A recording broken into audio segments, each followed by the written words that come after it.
Hey, this is C&D Channel. I'm Chris. This is MMA for you. I'm going to be doing my post-fight analysis for UFC on FuelTV 10. Overall, the card was a lot of fun, just especially with the submissions.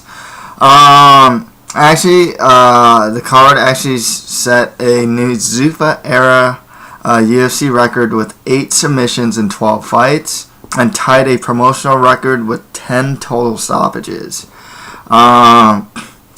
The big story of this card, big story, but one of the things about the card is that there was a lot of subs performed and many tears dropped in this card as well. Not blood today, tears. I have to say, though, a lot of these fights were against overmatched opponents. For the bettors out there, if you bet on a card in Brazil, it does seem like if you look at the history of a lot of Brazilian cards, especially if Brazilians are fighting non-Brazilians, your best bet probably is to go with the Brazilian. Usually, I know that there was a streak of UFC cards in Brazil that had, I think it was like 3 of them, the first 3, where they'd have like one non-Brazilian beating a Brazilian, and the rest of the Brazilians won. It's really interesting. Eric Silva got submission of the night, and Thiago Silva made bank if he passed his drug test. He got knockout of the night, and Silva versus Cavalcante got fight of the night. I actually don't agree with the fight of the night. I think it actually should have gone to probably like Harigo Dam versus Mizuta Hirota. That was a close fight and it was fun. It was a little more back and forth. Or even Kyle Magalhaes versus Carlos Vamala. To be very honest, only because the fights are so short. You can't really soak too much in when people are getting beaten in the first round. That's my mentality of the fight of the night.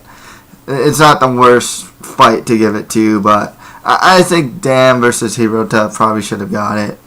My picks, I got 8 out of 12 right. The ones I got incorrect were Leonardo Santos versus William Macarillo or William Patolino, Thiago Silva versus Rafael Cavalcante, Rodrigo Dam versus Mizuto Hirota, and Kyle Magalhaes versus Carlos Vamala. Got all the other ones correct. Let's get right to it. Fabricio Verdum beat Antonio Minotauro Rodrigo Nogueira by armbar in the second round. I expected Verdum to win. He needs to definitely work on his conditioning though. He just looked, his hands were down a couple of times. I don't know, maybe it's pacing himself, but he looked good. He got the win. I'm just saying if he fights, say, for the title next, whether it's against Velasquez or Junior Dos Santos, it's something he's going to need to work on.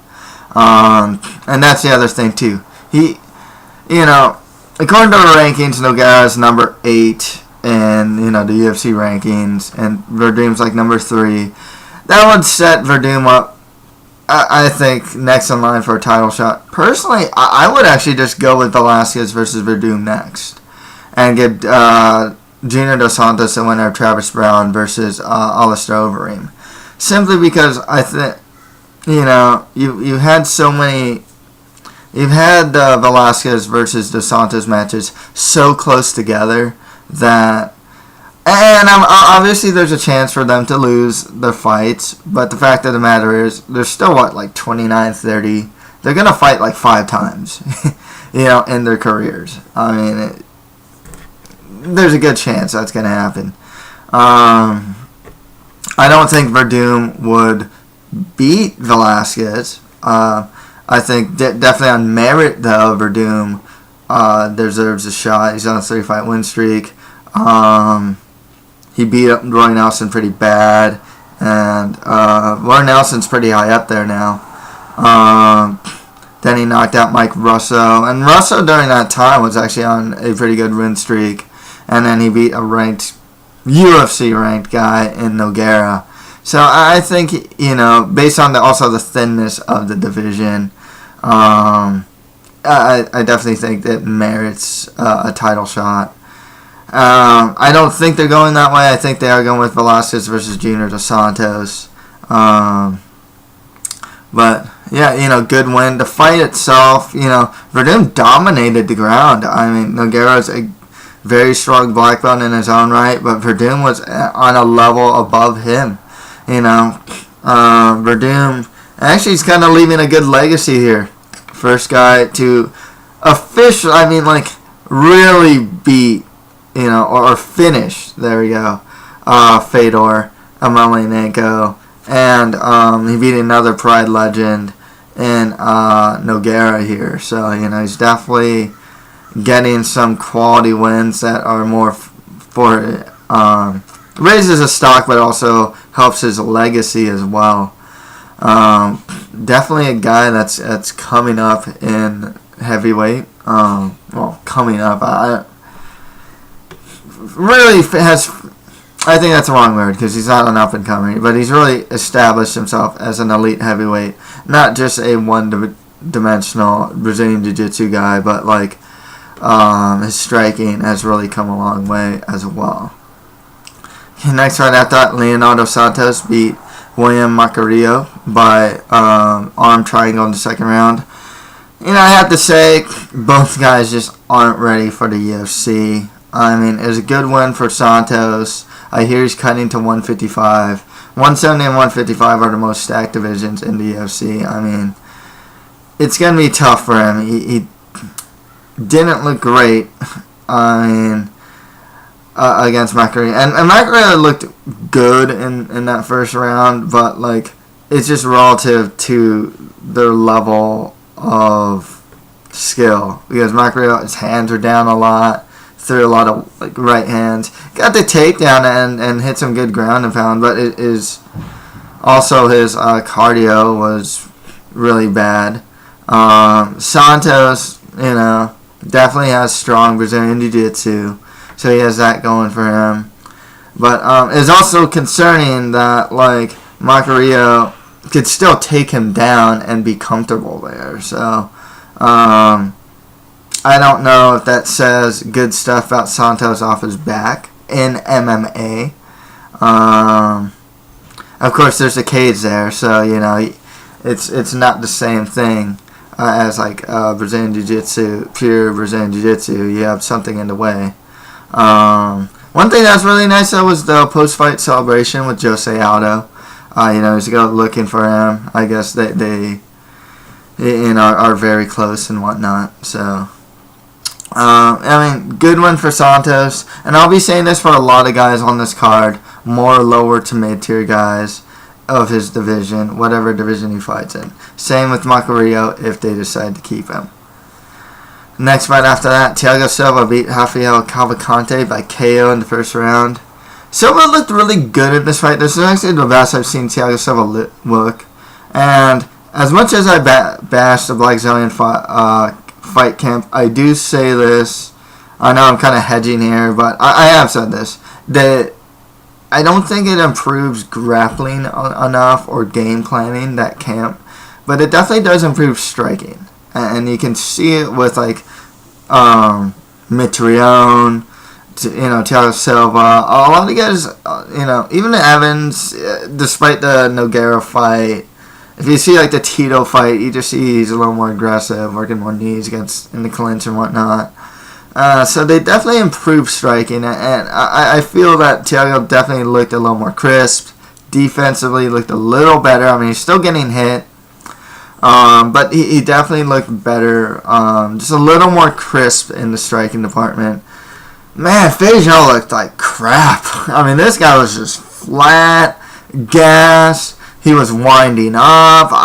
God, he was loading up his punches, standing in front of Thiago Silva. No movement. He just looked like crap. I gotta wonder about the heat in that place. They're saying it was 90 degrees or whatever. Seriously. God, I never seen. I don't know if he was unmotivated or what, but he looked like crap. I mean, and Silva looked really good, so that's just a bad combination, you know. Like I said, Silva got paid though, man. Knockout of the night and fight of the night here. It was a fun fight, you know.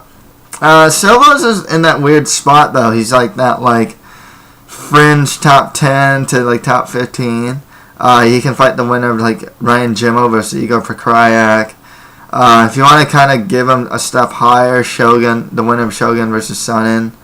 A lot of people are saying Ryan Bader because they're around the same level, so I kind of like that. Another fight I find interesting with Thiago Silva would be like Jimmy Manuwa. With Fei Zhao, I mean, start from the drawing board. Maybe the loser of Jimmo versus Prokrayak. If I can give him someone higher, maybe James Tahuna. Or like, you know, the loser of OSP versus Cody Donovan or something like that. You know, if you want to go kind of low there. Okay. Next fight out that, Eric Silva beat Jason High by armbar or in the first round. It was like a triangle armbar actually. Showed some really good defensive wrestling here. Got that kind of like sprawled out of Silva sprawled out of that takedown. Kind of like took the back, but managed to suck like a upside down triangle pretty much. One thing I was good about Silva, he looked a little more patient. Stance was a bit more squared up. He was definitely waiting for the wrestling. Good rebound fight. Jason High is a good fighter. I mean, he's a good fighter. Good wrestle, kind of wrestle boxer. Good grappler in his own right. You know, you can see his fight against. He won in Pride against. Forgot his name now. But it's a really good grappler whose name escapes me for this moment. But, you know, when you beat Jason High this easily, I mean, it just goes to show that Eric Silva beats, like, the mid-tier of the division pretty easily. I mean, he's been doing it pretty much his whole career so far. And he should get himself up in competition. A lot of people are saying the winner of Alan Berber versus McDonald. There's a lot of guys who can fight. Mike Pyle, you know, is on a good win streak. Got a good win over Rick Story. Maybe Mike Pyle. That wouldn't be too bad. Because Pyle's that good test for prospects. So that's why I think Mike Pyle would be a good fight. Other fights, the Tarek Safadine, you know, that'd be versus Eric Silva would be good. Or the winner of like Robbie Lawler versus Sayer Bahazada, you know, that'd be a good fight as well. With Jason High, just more lower to mid-tier the division. I hope he doesn't get cut unceremoniously like he did against Charlie Brenneman. He deserves to be in the UFC. But, you know, you gotta say, with all these quick finishes, that there's probably a lot of overmatched opponents here, you know, and kind of like uneven, you know, matchups. But yeah, nonetheless, I mean, these are some really cool submissions. I like the way he's set up. That's the other thing with the subs. It's not like these guys are dropping their opponents, taking their backs rear naked chokes. One thing that's really interesting, even, there are no guillotine chokes. A lot of people get guillotines. There are a lot of arm bars. You actually don't see too many arm bars and arm triangles. There's one triangle choke, one knee bar. Only one rear naked choke. You tend to see a couple more of those. And a lot of them are set up really nice as well. You know, that's the other thing that's really interesting about these submissions. So, next fight after that, Daniel Sarafian beat Eddie Mendez by arm triangle in the first round. Not much to say, you know. He got him to the mat. Eddie Mendez is his first fight in the UFC. Can't really say if he's UFC quality yet or not. Hopefully he gets another fight, you know. I mean, I'm not big on guys getting one and done in the UFC personally. Unless they're totally not like UFC ready. But yeah, it's a good win for Sarafian. I heard he was a while back. He was saying about cutting to 170. I'd like to still see that. He packs a lot of muscle. I think that's going to affect his cardio. But you know, he's a good fighter. You know, I mean, his stand-up is solid, his wrestling, His agility, everything's solid with the guy. I think he should just fight more lower to mid tier of the division, to be honest. Same with Mendez. I think going forward, I'm just pretty much going to say that with most of these guys, to be perfectly honest with you. Honey Jason beat Mike Wilkinson by triangle choke in the first round. Really cool the way, Wilkinson took him down. Jason locked into triangle, elbowed him. Wilkinson was asleep.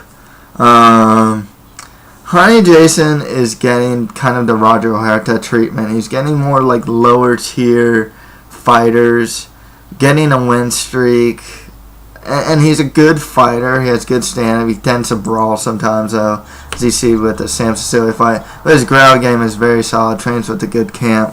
But he's definitely getting the Roger Huerta treatment, and that he's just getting a lot of like easier opponents and opponents that he's definitely favored to beat. And now he needs to step up in competition. Who that is, I don't know if you need to necessarily give him like top 10 guys or anything like that. Jeez, I can't really think of who's there. One guy was saying like Steven Seiler, who's coming off a win. Because he's just a little higher than lower tier. He's more mid. I think he should probably go a little higher than that. For the life of me, I can't really think of who that would be. Maybe the winner of Conor McGregor versus Andy Ogle. Or the winner of Mike Brown versus, I think he gets Akira Kurosani, if I'm not mistaken. Wouldn't be too bad. It's a little more mid. You can give him like the winner of Cub Swanson versus like Dennis Seaver if you want to give him more top 10. Or the winner of Eric Koch versus Dustin Poirier, too. Those would be good fights.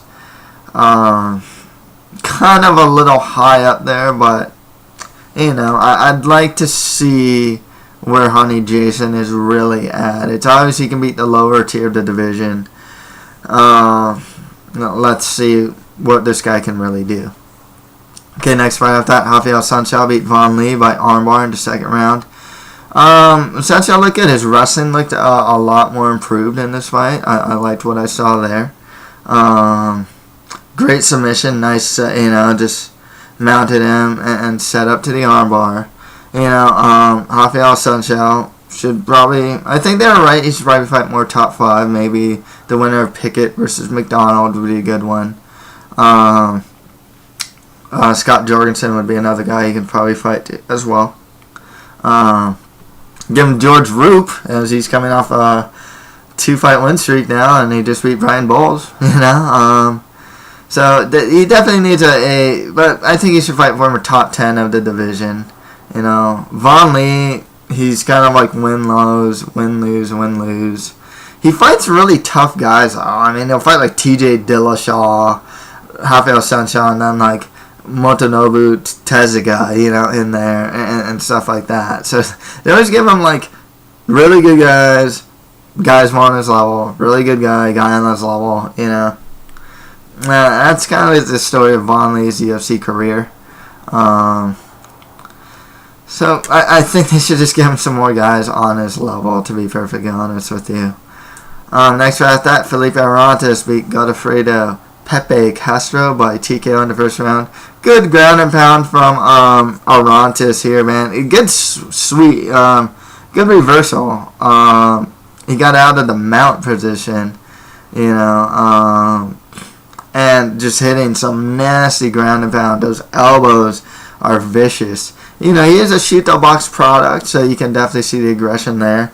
Arantes is a prospect to look out for. He did lose to, I believe it was Yuri Alcantara, who's a really good fighter. No shame in losing to him. Has a good win over Antonio Carvalho. Got a draw against Martin Vieira that I think Arantes should have probably won.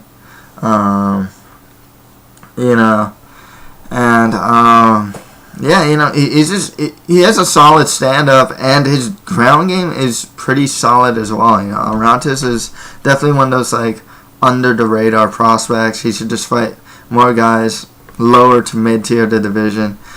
Pepe is a guy I've never been too high on.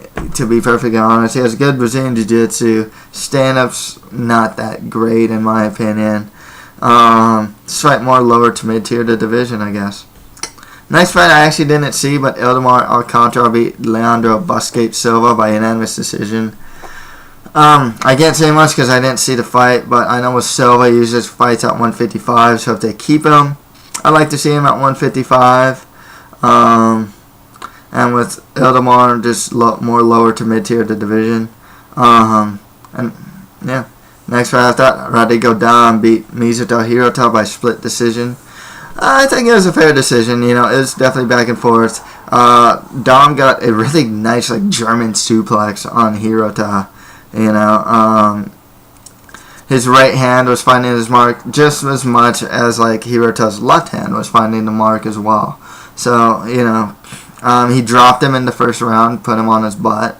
So, I think it was a fair decision. Dom, though, you know, he's going to be that guy that's going to be in her face all the time, but he's not the most prettiest striker. He has a really good ground game, but, you know, and should probably just fight more lower to mid-tier of his division. Hirota, I think this is 3 losses in a row. He's probably going to get cut. Next fight after that, Kyle Magalash beat Carlos Vemola by rear naked choke in the second round. Vemola had a good first round for him, but the only problem is, man, this guy's so reckless. I mean, he leaves his neck out. He was he's really close to getting guillotined a couple times. He got out of it though, you know. But this guy definitely has a Hulk smash mentality. I think this is 2 losses in a row now, so he might get cut because I believe he lost to Francis Cormon by rear naked choke in his last fight, if I'm not mistaken. You know, if he didn't have such a Hulk smash mentality, maybe he could have won because, man, he gasses himself out. Otherwise, Kyle Magalash,